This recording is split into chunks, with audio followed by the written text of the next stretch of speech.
کہتے ہیں جب آپ دل سے کسی چیز کی خواہش کرتے ہیں تو پوری کائنات آپ کی مدد کرتی ہے۔ یہ الفاظ شاید آپ نے پہلے بھی سنے ہوں، لیکن کیا آپ نے کبھی خود ان پر یقین کیا؟ کیا کبھی ایسا کوئی خواب دیکھا ہے جو دنیا کی نظر میں بیوقوفی لگتا ہو لیکن دل کہتا ہو یہی سچ ہے؟ آج کی کہانی ہے ایک ایسے چرواہے لڑکے کی جس نے ایک خواب دیکھا اور اس خواب کو سچ کرنے کے لیے وہ گھر سے نکلا، سرحدیں پار کی، صحرا عبور کیا، محبت میں پڑا، دھوکہ کھایا اور آخر کار جانا کہ اصل خزانہ کیا ہے اور کہاں ہے۔ مگر دی الکیمسٹ صرف سانتیاگو کی کہانی نہیں، یہ ہر اس شخص کی کہانی ہے جو اپنے دل کی آواز کو سننے کی ہمت رکھتا ہے۔ میں ہوں عثمان رانا اور آپ دیکھ رہے ہیں ڈیجیٹل ڈائریز 2.0۔ یہ ویڈیو صرف ایک بک سمری نہیں ہے بلکہ ایک سفر ہے آپ کے اپنے خواب کی طرف۔ چلے دیکھتے ہیں کیوں یہ کتاب دنیا بھر کے کروڑوں لوگوں کے دل کو چھو گئی۔ پالو کوئلو ایک ایسا نام ہے جو دنیا کے سب سے زیادہ پڑھے جانے والے رائٹرز میں شامل ہے، لیکن ایک وقت تھا جب نہ وہ مشہور تھا، نہ کامیاب اور نہ ہی خوش۔ پالو کوئلو برازیل کے شہر ریو ڈی جنیرو میں پیدا ہوئے۔ ان کے والدین چاہتے تھے کہ وہ ایک انجینئر بنے، لیکن پالو کوئلو صرف لکھنا چاہتا تھا۔ نوجوانی میں انہوں نے تھیٹر، صحافت اور میوزک میں قسمت آزمائی کی، لیکن ان کے خواب معاشرے کی امیدوں سے مختلف تھے، اتنے مختلف کہ انہیں 3 بار مینٹل ہاسپٹل تک بھجوا دیا گیا، صرف اس لیے کہ وہ نارمل نہیں تھے۔ انہوں نے کہا، میں ایک ایسا راستہ لینا چاہتا تھا جو دوسروں نے کبھی نہ چنا ہو۔ اس کا مطلب تھا کہ مجھے بہت سی دیواروں سے ٹکرانا تھا۔ یہی بغاوت، یہی تلاش انہیں لے آئی ایک دن سانتیاگو دا کمپوستیلا کی زیارت پر، جہاں میلوں کا سفر تھا، تنہائی تھی۔ خود کلامی نے ان کے اندر کی آواز جگا دی اور وہ آواز بعد میں بنی دی الکیمسٹ۔ 1987 میں پالو کوئلو نے دی الکیمسٹ لکھی۔ پہلے ایڈیشن کی صرف 900 کاپیاں چھپی اور چند مہینوں بعد پبلشر نے کتاب بند کر دی۔ کہا یہ بکنے والی نہیں، لیکن خواب آسانی سے مر نہیں جاتے۔ پالو نے ہار نہیں مانی۔ اگلے چند سالوں میں انہوں نے خود اسے دوبارہ شائع کروایا اور آج دی الکیمسٹ 85 سے زائد زبانوں میں ترجمہ ہو چکی ہے۔ 10 کروڑ سے زیادہ کاپیاں فروخت ہو چکی ہیں اور یہ کتاب لاکھوں لوگوں کو ان کی پرسنل لیجنڈ یاد دلا چکی ہے۔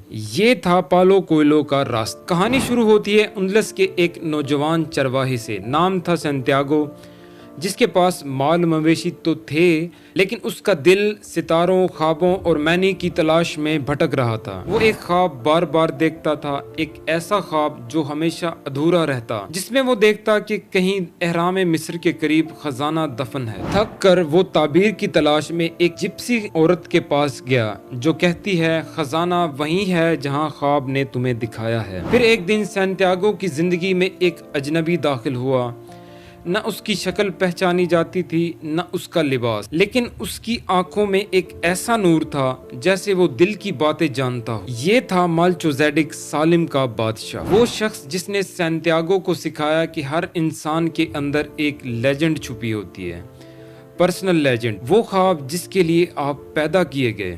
پرسنل لیجنڈ وہ آواز ہے جو آپ کے دل میں برسوں سے دبی ہے، جو آپ کو برسوں پکارتی ہے، لیکن ہم دنیا کے شور میں اسے سننا چھوڑ دیتے ہیں۔ مالچوزیڈک نے سانتیاگو کو 2 پتھر دیے، یورم اور تھامیم، ایک سیاہ اور ایک سفید۔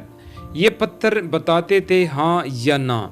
وہ چھوٹے تھے لیکن اس نوجوان کے لیے امید کا سہارا بن گئے۔ لیکن ہر خواب کی ایک قیمت ہوتی ہے اور سانتیاگو نے اپنی قیمت چکائی۔ اس نے اپنی ساری بھیڑیں بیچ دی، سب کچھ چھوڑ دیا، صرف ایک خواب کے لیے۔ جب آپ دل کی سننے کا فیصلہ کرتے ہیں تو سب سے پہلا رد عمل ہوتا ہے خوف، اور سانتیاگو بھی خوف زدہ تھا، لیکن وہ رکا نہیں۔ وہ پہنچتا ہے مراکش اور پہلے ہی دن سب کچھ لٹ گیا۔ اس کے ساتھ دھوکہ ہوتا ہے، اس کی جیب خالی، امید کمزور، زبان اجنبی۔ وہ تنہا تھا، خواب کے پیچھے لیکن یقین کے بغیر۔ یہ وہ لمحہ تھا جہاں اکثر لوگ لوٹ جاتے ہیں، کہتے ہیں خواب سب کہانیاں ہیں، لیکن سانتیاگو واپس نہیں مڑا کیونکہ شاید وہ جان چکا تھا کہ اصل خزانہ صرف احرام کے نیچے نہیں بلکہ اس سفر میں بھی چھپا ہے، اور شاید خود آپ کے اندر بھی۔ یہ ایک ایسا راستہ ہے جو کانٹوں سے بھرا تھا، لیکن آخر کار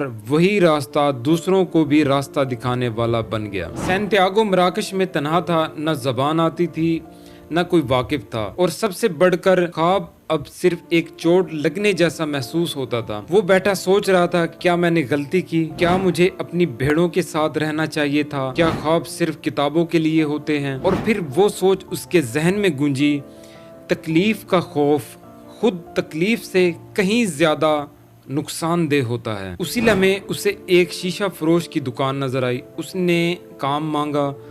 دکان پر برسوں سے صفائی نہیں ہوئی تھی، اسے رکھ لیا گیا۔ سینتیاگو صبح سے شام تک شیشے صاف کرتا اور سوچتا، یہ وہ راستہ تو نہیں جس کا میں نے خواب دیکھا تھا، لیکن شاید یہی راستہ مجھے خواب تک لے کے جا رہا ہے۔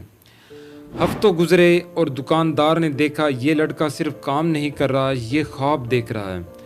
دکاندار نے برسوں بعد ایک آنکھ دیکھی جو روشنی میں نہیں خواب میں چمکتی تھی، اور وہ بھی خواب دیکھنے لگا چاہے عمر کا کونا مڑ چکا تھا۔ رفتہ رفتہ دکان کی کمائی بڑھنے لگی، نیا انداز، نئی سوچ، اور پھر سینتیاگو نے ایک پرانی سچائی کو یاد کیا۔ لوگ اپنی زندگی کے آغاز میں ہی جان لیتے ہیں کہ ان کا مقصد حیات کیا ہے، لیکن وقت گزرنے کے ساتھ ساتھ وہ اسے بھول جاتے ہیں۔ یہاں سینتیاگو نے 3 سبق سیکھے۔ صبر صرف وقت گزارنا نہیں بلکہ سیکھنے کا عمل ہے۔ خود پر یقین وہ کرن ہے جو اندھیرے میں بھی راستہ دکھاتی ہے۔ خواب صرف اپنی ذات سے نہیں دوسروں کی دنیا بدلنے سے بھی جڑتے ہیں۔ 1 سال بعد سینتیاگو نے اتنے پیسے جمع کیے جتنے وہ کبھی سوچ بھی نہیں سکتا تھا۔ وہ واپس جا سکتا تھا، نئی بھیڑیں خرید سکتا تھا، لیکن اب وہ واپس نہیں جانا چاہتا تھا، کیونکہ اب وہ جان چکا تھا کہ خزانہ صرف دولت نہیں بلکہ وہ آنکھ ہے جو ہر چیز میں نشان دیکھ سکتی ہے، اشارے، صحرا، ستارے اور ایک لفظ مکتب۔ مکتب یعنی یہ سب کچھ لکھا جا چکا ہے۔ اب وہ ایک نئے سفر پر نکلا، قافلے کے ساتھ صحرا کی جانب، اور پھر وہ ملی جس نے صرف محبت نہیں دی بلکہ انتظار، خاموشی، قربانی کے معنی بھی سکھائے۔ نام تھا فاطمہ۔ وہ خواب کے تلاش میں نہیں ملی، وہ راستے میں ملی۔ جیسے زندگی اکثر بہترین تحفے وہاں دیتی ہے جہاں آپ نے امید چھوڑ دی ہوتی ہے۔ کہا جاتا ہے کہ جب آپ اپنے خواب کے پیچھے نکلتے ہیں تو راستے لمبے، تھکا دینے والے اور خاموش ہو سکتے ہیں، لیکن اگر دل میں آواز باقی ہو تو ہر مشکل صرف ایک نشان بن جاتا ہے۔ سینتیاگو آگے بڑھ رہا تھا، اب وہ خواب کے پیچھے نہیں خود کے قریب جا رہا تھا، کیونکہ سب سے بڑا خزانہ شاید آپ کی اپنی پہچان ہوتا ہے۔ صحرا صرف ریت اور ہوا کا نام نہیں، یہ ایک امتحان ہے، نہ سایہ نہ پانی، بس ایک خاموشی۔ ایسی خاموشی اگر دل میں اتر جائے تو سب کچھ بولنے لگتا ہے۔ ایسی خاموشی میں سینتیاگو نے وہ آواز سنی جو خواب سے بھی بڑھ کر تھی۔ وہ قافلے کے ساتھ ایک صحراوی قبیلے میں پہنچا۔ وہاں اسے ملی فاطمہ، سیاہ چادر میں لپٹی ہوئی، خاموش، باوقار اور سراپے سکون۔ لیکن فاطمہ صرف ایک عورت نہیں تھی، وہ لمحہ تھی جہاں سینتیاگو کو پہلا بڑا امتحان ملا۔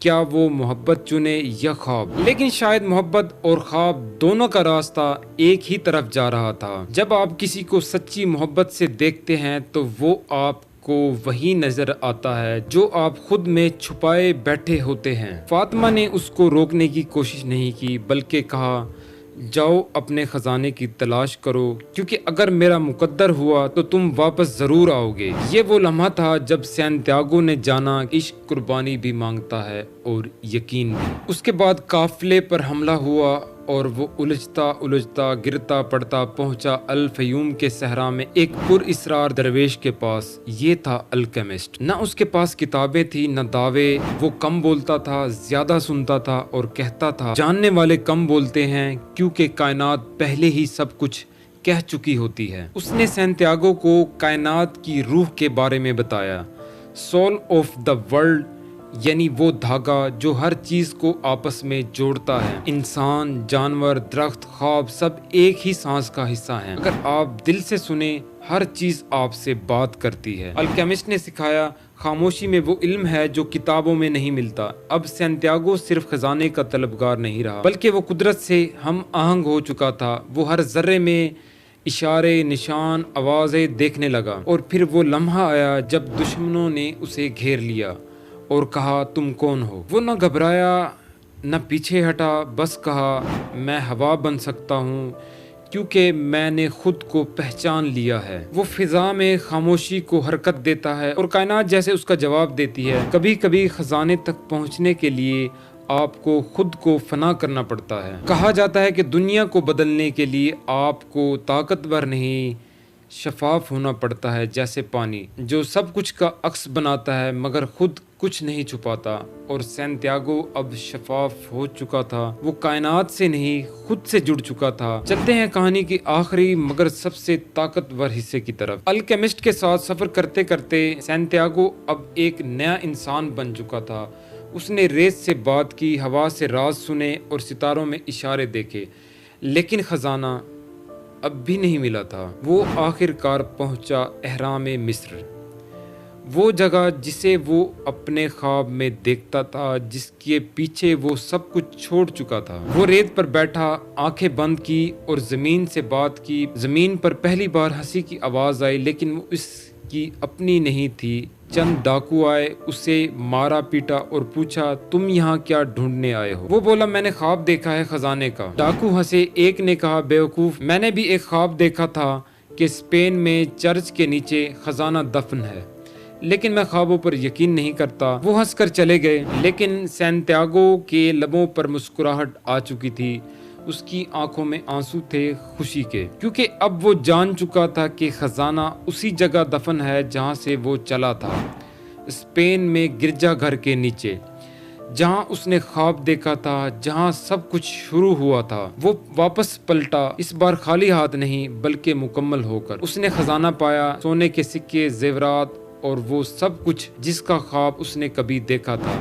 لیکن وہ کہتا ہے، اصل خزانہ وہ سونا نہیں بلکہ وہ سفر تھا جو میں نے کیا، وہ لوگ تھے جن سے میں ملا، وہ صبر تھا جو میں نے سیکھا، وہ محبت تھی جو میں نے پایا، اور وہ خودی تھی جسے میں نے دریافت کیا۔ کہتے ہیں کبھی کبھی آپ کو پوری دنیا کا چکر لگانا پڑتا ہے صرف یہ جاننے کے لیے کہ خزانہ وہیں دفن تھا جہاں آپ نے خواب دیکھا۔ اور اگر آپ اپنے دل کی آواز سنتے ہیں تو خزانہ آپ کو خود تلاش کر لیتا ہے۔ دی الکیمسٹ کوئی جادوگر نہیں تھا، بلکہ وہ یاد دلانے والا تھا کہ ہر انسان کے دل میں ایک خزانہ دفن ہے، بس شرط یہ ہے کہ آپ اس کی تلاش میں نکلیں۔ کبھی کبھی خزانہ دنیا کے کسی کونے میں نہیں ہوتا، نہ کسی پہاڑ کے نیچے، نہ کسی نقشے پر نشان زدہ جگہ پر، بلکہ وہ خزانہ آپ کے دل کی گہرائی میں دفن ہوتا ہے۔